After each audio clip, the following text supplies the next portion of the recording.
नमस्कार।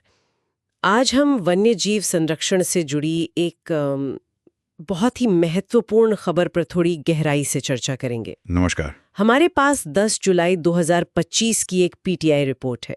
ये बताती है कि दो खास प्रजातियों को केंद्र सरकार की लुप्तप्राय प्रजाति रिकवरी योजना में शामिल किया गया है। हाँ, घड़ियाल और स्लोथ बियर। बिल्कुल। तो आज हमारा मकसद है ये समझना कि इन्हें क्यों शामिल किया गया, इसका क्या महत्व है और क्या असर हो सकता है। तो चलिए इस खबर की परतों को खोलते हैं। तो रिपोर्ट के मुताबिक राष्ट्रीय वन्य जीव बोर्ड मतलब NBWL इसने अपनी मार्च की बैठक में ये फैसला लिया है। हाँ, मार्च की बैठक में कि घड़ियाल और स्लॉथ बेयर, जिसे हम आमतौर पर रीछ या भालू कहते हैं, वो अब केंद्र की रिकवरी योजना का हिस्सा होंगे जी। और एक और दिलचस्प बात यह है कि इस बैठक की अध्यक्षता प्रधानमंत्री ने खुद की थी। हाँ, ये बात महत्वपूर्ण है। देखिए, जब प्रधानमंत्री स्तर पर अध्यक्षता होती है तो उन फैसलों का वजन बढ़ जाता है। सही। तो इस फैसले का मतलब यह है कि अब इन दोनों प्रजातियों के संरक्षण पर कह सकते हैं कि ज्यादा जोर दिया जाएगा।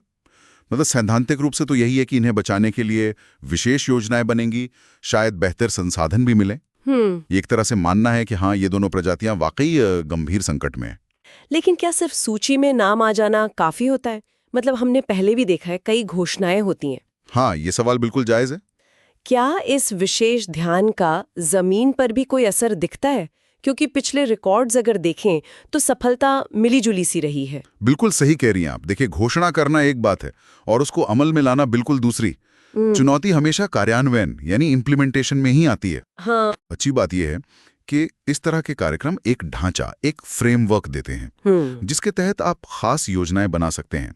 जैसे घड़ियालों के लिए नदी का इकोसिस्टम सुधारना या स्लॉथ बेयर के लिए वो जो मानव वन्य जीव संघर्ष होता है उसे कम करने के तरीके ढूंढना। ठीक है। लेकिन हाँ, पैसा सही समय पर पहुंचे, अलग अलग सरकारी विभाग साथ मिलकर काम करें और सबसे जरूरी जमीन पर लगातार निगरानी हो।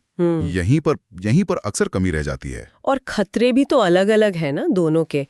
घड़ियाल जो मतलब इतने पुराने जीव हैं, उनकी आबादी नदियों के प्रदूषण से, बांध बनने से, मछली पकड़ने के जालों में फंसने से, इन सब से जूझ रही है। हाँ बिल्कुल, उनके लिए तो नदी का स्वस्थ रहना सबसे जरूरी है। और स्लॉथ बेयर के लिए जंगल कम हो रहे हैं, खाने की कमी है, कभी कभी अवैध शिकार भी होता है। सही कहा। और इसीलिए जो योजना बने वो इन खास खतरों को ध्यान में रखकर बननी चाहिए। अब इस रिकवरी प्रोग्राम में आने से उम्मीद तो यही है कि शायद इन खास समस्याओं पर ज्यादा गहराई से काम होगा और ये भी सोचना होगा कि ये कदम उठाया क्यों गया। शायद इसलिए कि इनकी संख्या और इनके रहने की जगह दोनों चिंताजनक रूप से घट रही हैं। ये तो है। अच्छा, रिपोर्ट में एक और बात है जी कि इसी बैठक में एशियाई शेर और डॉल्फिन जैसी और प्रजातियों को भी, मतलब उन्हें भी तत्काल संरक्षण की जरूरत वाली सूची में रखा गया है। हाँ, ये भी एक अहम बिंदु है। तो ये सिर्फ घड़ियाल और स्लॉथ बेयर की बात नहीं है। नहीं, ये एक बड़े संरक्षण परिदृश्य का हिस्सा है।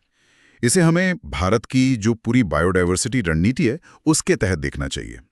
ये दिखाता है कि सरकार किन प्रजातियों को फिलहाल सबसे ज्यादा खतरे में मान रही है और शायद आने वाले समय में सरकारी कोशिशें इन्हीं पर केंद्रित होंगी। अच्छा। एशियाई शेर वो तो गिर के जंगलों तक ही सीमित है और नदी डॉल्फिन वो भी प्रदूषण और नदियों में बढ़ते ट्रैफिक से परेशान है। तो इन सब को शामिल करना ये बताता है कि अलग अलग तरह के इकोसिस्टम में चुनौतियां बढ़ रही हैं। तो फिर सुनने वालों के लिए इसका क्या मतलब निकाला जाए? मेरे ख्याल से ये खबर हमें याद दिलाती है कि हमारी वन्य जीव विरासत कितनी नाजुक है। और इसे बचाने के लिए लगातार कोशिशें करनी होंगी। बिल्कुल। और ये सरकारी प्राथमिकताओं को भी दिखाता है। हाँ, और सरकार का नजरिया क्या है संरक्षण को लेकर, ये भी पता चलता है। जी। और ये सोचने पर भी मजबूर करता है कि इन योजनाओं को सफल बनाने के लिए और क्या-क्या करना जरूरी होगा। तो अगर हम संक्षेप में देखें तो मुख्य बातें ये हैं। 1, घड़ियाल और स्लॉथ बेयर अब केंद्र की गंभीर रूप से लुप्तप्राय प्रजातियों की रिकवरी योजना में हैं। 2, ये फैसला NBWL ने लिया है प्रधानमंत्री की अध्यक्षता वाली बैठक में। और 3, ये एशियाई शेर और डॉल्फिन जैसी दूसरी संकटग्रस्त प्रजातियों पर भी ध्यान देने की जरूरत को दिखाता है। इस कदम का मकसद इन प्रजातियों को बचाने की कोशिशों को तेज करना है, पर इसकी कामयाबी निर्भर करेगी कि इसे लागू कैसे किया जाता है। हाँ, बिल्कुल। ये घोषणा उम्मीद तो जगाती है, इसमें कोई शक नहीं। इन जानवरों के भविष्य के लिए एक सकारात्मक कदम लगता है। लेकिन एक सवाल आखिर में मेरे मन में आ रहा है। पूछिए। क्या सिर्फ सरकारी योजनाओं में नाम शामिल कर लेना ही काफी है, या फिर असली बदलाव तब आएगा जब संरक्षण की ये कोशिशें सिर्फ फाइलों से निकलकर सही में जमीन पर उतरेंगी? और शायद जब स्थानीय समुदायों को, जो इन जानवरों के सबसे करीब रहते हैं, उन्हें इस पूरी मुहिम का एक अहम और सक्रिय हिस्सा बनाया जाएगा। असली चुनौती शायद वहीं पर है। ये सोचने वाली बात है। बिल्कुल।